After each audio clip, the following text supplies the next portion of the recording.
ಬೀದರ್ ರಕ್ಷಣೆ ನೀಡಿ ಶಿಕ್ಷಣ ಕೊಡಿಸಿದ್ದಕ್ಕಾಗಿ ಭಾವುಕರಾದ ನಂದಿನಿ.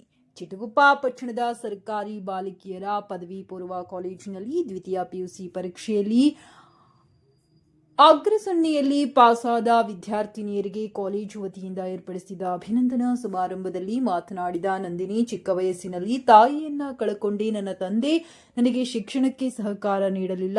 ನಮ್ಮ ಮಾವನವರು ಕರೆದುಕೊಂಡು ಬಂದು ಶಿಕ್ಷಣ ಕೊಡಿಸಿದರು. ಅದಕ್ಕಾಗಿ ರಕ್ಷಣೆ ನೀಡಿ ಶಿಕ್ಷಣ ಕೊಡಿಸಿದ್ದಕ್ಕಾಗಿ ಅವರಿಗೆ ನಾನು ಅಭಿನಂದನೆ ಸಲ್ಲಿಸುತ್ತೇನೆ ಎಂದು ತಿಳಿಸಿದರು. ಕಾಲೇಜಿನ ವಿದ್ಯಾರ್ಥಿನಿ ಸೋನಾ ಕಲಾ ವಿಭಾಗದಲ್ಲಿ ಬೀದರ್ ಜಿಲ್ಲೆಗೆ ಪ್ರಥಮ ಹಾಗೂ ರಾಜ್ಯಕ್ಕೆ 4ನೇ ಟಾಪ್ ಆಗಿದ್ದಾರೆ. ಹರ್ಷ ವ್ಯಕ್ತಪಡಿಸಿದರು. ಕಾಲೇಜಿನ 13 ಜನ ವಿದ್ಯಾರ್ಥಿನಿಯರಿಗೆ ಮತ್ತು ಅವರ ಪಾಲಕ ಪೋಷಕರಿಗೆ ಆಡಳಿತ ಮಂಡಳಿ ವತಿಯಿಂದ ಸನ್ಮಾನಿಸಲಾಯಿತು.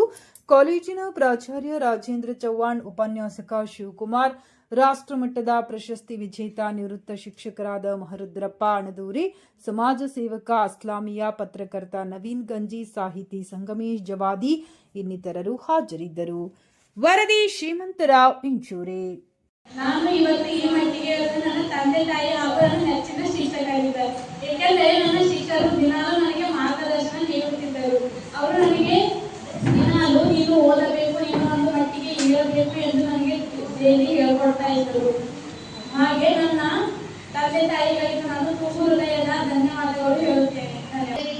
ಜ್ಞಾನವೆಂಬುದು ಒಂಟಿಯಾಗಿ ಪಡೆಯಲು ಸಾಧ್ಯವಿಲ್ಲ. ಈ ಎಲ್ಲ ನನ್ನ ಗುರುಗಳಿಲ್ಲದೆ ನಾನು ಈ ಸ್ಥಾನಕ್ಕೆ ನಿಲ್ಲಲು ಸಾಧ್ಯವಾಗುತ್ತಿಲ್ಲ ಎಂದು ಹೇಳುತ್ತಾ, ತಂದೆಯೂ ಕೂಡ ನಮಗೆ ಸಹಕಾರವನ್ನು ನೀಡಲಿಲ್ಲ. ಆದರೆ ನಮ್ಮ ಮಾಮನವರು ಅವರ ಮನೆಗೆ ಕರೆದುಕೊಂಡು ಬಂದು ನಮ್ಮನ್ನು ರಕ್ಷಣೆ ನೀಡಿ ಶಿಕ್ಷಣವನ್ನು ಪಡೆಯಲು ಅವಕಾಶವನ್ನು ಮಾಡಿಕೊಟ್ಟಿದ್ದಾರೆ. ಆ ಅವಕಾಶ